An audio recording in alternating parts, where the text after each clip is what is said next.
What's going on, guys? Gomes here, back again on another MLB The Show 20 Diamond Dynasty video. Today we're going to go over Stage 2 Team Affinity. We're going to go over how to complete these the absolute fastest. We have some really good tips that you probably do not know about, and you're definitely going to want to know because these Stage 2 cards are very good. There's a lot of great cards within here, and I want to get a bunch of them, and you guys are going to want to as well. So before we hop into this video, make sure to leave a like down below if you guys can. That does mean a lot and really helps out the videos, and subscribe to the channel if you guys have not yet. We posted Brewstar Gatterall or Gratterall gameplay a little earlier today, so make sure and check that out, and gonna have a lot more tips and other news gameplays coming very soon. So that being said, let's get into this one. So of course I've already went over which ones are the best. That's a separate video that'll be in the top right. And one thing I quickly want to say, you do of course have to complete stage 1 before you get on to stage 2.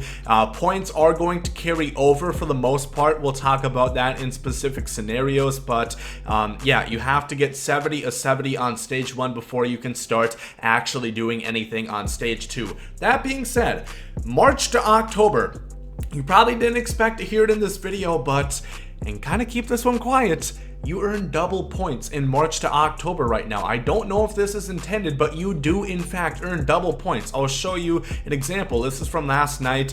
You guys probably remember, if you saw my how to prepare video for Team Affinities, I said get a March to October within the postseason or right before the season ends. I did that with the Twins, so here you can see I'm just about to do my playoffs against the Boston Red Sox, and we'll go over to my Team Affinity on this clip, and you guys will notice for the Twins that I am maxed out 70 and I'm just starting stage 2. So last night I played through that because I heard rumors that you are earning double points. Remember, kind of keep this quiet because it's pretty good. You guys are definitely going to want to do this, and once again, as you're going to see from this clip right here, is that once I go back into my Team Affinity for the Twins, this is after completing the ALDS, I earn 10 fans. If you guys are astrophysicists like myself, you will know in March to October, you're only supposed to earn, that was on veteran of course, you only earn 5 points from completing the ALDS. So you earn double points in March to October. This is very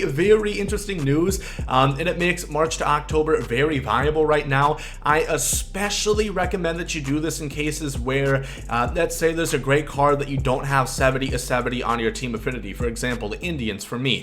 I don't have 70. March to October carries over, so if you do a full season of March to October, it is going to net you 104 points on veteran difficulty, and if you do it on All-Star, which isn't that much more hard, and if you max everything out, you're going to get 128 points. Even if you aren't perfect on your run for All-Star, if you miss out a couple points at the All-Star break or at the end of the season evaluation, you're going to get you know, still enough to max out the entire Team Affinity, and you can do this within 5 to 6 hours. So I think in this case it is faster than March to or faster than Showdown. I will leave a pinned comment down below if this does change, if it is fixed or altered in any way. If you don't, if you no longer earn double points, I'll let you know. So make sure and reference that pinned comment. But for right now, March to October is super good, and I really recommend that you guys take a look. Especially, like I said, if you're at a Team Affinity where you want the card, like Nolan Jones, who's great, but I don't have stage 2 unlocked. So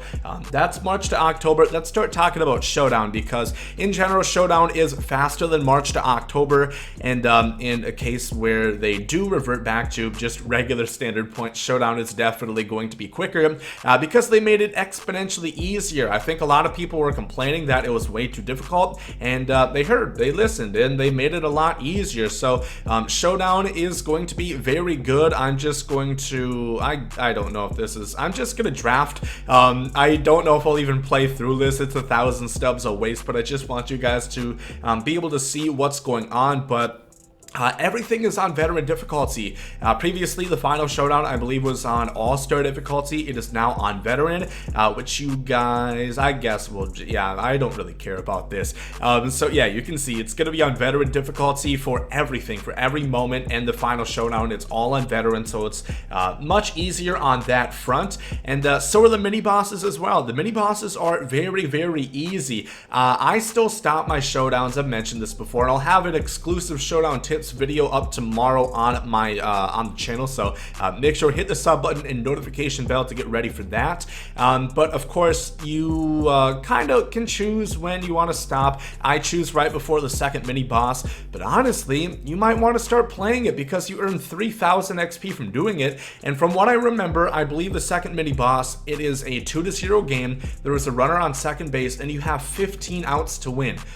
Like, come on, you would have to almost try to lose that, I feel. It is absurdly easy, which is great because there's a lot of great cards, and if you want to get all of them, it's going to be a lot easier, and you're probably going to have a much harder time actually losing. You're going to have a much easier time winning on showdowns, so that is really good to note. And 1,000 XP for each of the moments there, so I'm probably still going to lead up to just before the second mini boss just because it's a little bit quicker, but there's a lot of XP, and if you're not as comfortable with your skills, I think that's going to be recommended. As far as pitchers go, because I'm sure a lot of you guys are going to be curious, if you play in the American League Showdown, you are guaranteed to face the right-hander because all the final showdown pitchers, what I'm referencing, you're guaranteed to face a righty in the final showdown. All of the ones in the American League, Clark Schmidt, Dane Dunning is a right-hander, I believe, as well, unless I'm wrong. No, he is definitely a right-hander. All the American League guys are righties, and if you're doing the National League Showdown, you are 5 out of 6 times going to get a right-hander. You could get Nick Lodolo for the Cincinnati Reds. So after you draft your initial team in Showdown, if you see a C, the Cincinnati Reds logo, then you are going to want to start drafting a lot more right-handers. But for the most part, you're going to face a righty like 5 out of 6 times if you do the National League, and you're guaranteed to face a righty on the American League. So draft accordingly. Still, you know, if there's not a great, I guess, lefty, still pick a righty. I think righty is a lot easier to hit than lefty. So just consider that going forward with your drafts. Remember, the stage 2 vouchers that you earn in the showdown, you cannot use those until you're actually on stage 2. So once again, we'll look at the Indians, for example. If I did the American League Showdown, you can't skip to stage 2. You can't do anything with those vouchers on this specific team. You have to have stage 2 unlocked, so you have to have 70 of 70 on stage 1 in order to actually use those stage 2 vouchers, so make sure and do that.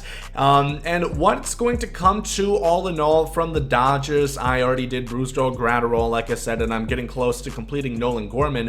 What it's going to take is you can do 2 showdowns, which is going to give you 5 vouchers. Of course, they give you 4 points each, so 2 showdowns going to give you 40 points, and then if you do 2 more vouchers from another showdown and the moment challenge, which once again you have to complete stage 1 70 of 70 to unlock the new stage 2 moment, you're going to need 2 showdowns, 2 extra vouchers, and the moment challenge, and that's going to get you 50 of 50 to get the diamond, which I would say takes about 3 hours, give or take. I think that's a pretty fair estimate from some people who do it a little bit quicker, some people who try to do all the moment challenges. So 3 hours, not bad for a diamond if you've already gotten to 50 out of 50. Very quick in my opinion. Talking about exchanges, because a lot of people are going to be wondering about that. They are very expensive right now. Do not worry, they are going to go down in price eventually, but if you're wondering why did silver cards, why did gold cards just spike in price, that's why. Because the exchanges work the exact same way.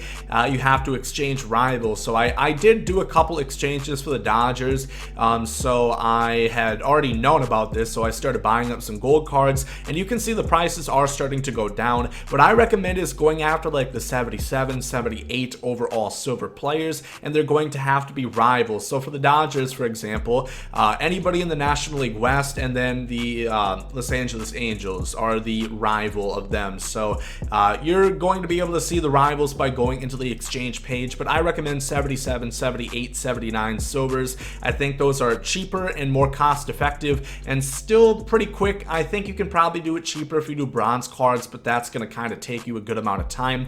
So I recommend doing those silvers. Those are usually pretty good bets. And like I said, if you don't want to do exchanges right now, if you think it's too expensive, I agree. I would wait a little bit, and then they are going to go back down in price. It's going to take a little while because, you know, they are still brand new. They just came out yesterday, but eventually those are going to kind of go back to ground zero where they were a couple of days ago. So hopefully you guys had previously bought some. Like I said, I bought a bunch of Diamondbacks and Padres golds in preparation for this. So yeah, that's really the best thing that I have to note for this. Exchanges do carry over, by the way, because I forgot where I was. For example, I think it was the Cubs. I was not quite done with stage 1, and I finished off an exchange that I had previously going, and that also gave me one start. So exchange points do carry over from stage 1 to stage 2. So if you do want to do exchanges, that is recommended because, you know, it does carry over. So that's good to know. But that's going to do it for this video. Like I said, definitely get in on the March to October. I think it is so good, and especially once again, if you don't have it up to 70 points, you're really not going to get anything quicker, because maxing out an entire team affinity within, you know, 5 to 6 hours if you played on all-star or even veteran, if you've already got a couple points, kind of like I had 13 for the Indians, you really cannot beat it. Like I said, pin comment if something changes. I will alert you there, so check before you do start a March to October. But if you guys did enjoy this video, make sure to leave a like down below. Let me know which team affinities you guys are going after first. Which ones do you guys think are the best? Like I said, Nolan Gorman gameplay should be coming tomorrow or Monday, one of those two. So make sure and stay on the lookout for the channel for that one. But yeah, thank you all for watching. Hope you guys have a great day. Thank you, Yeet.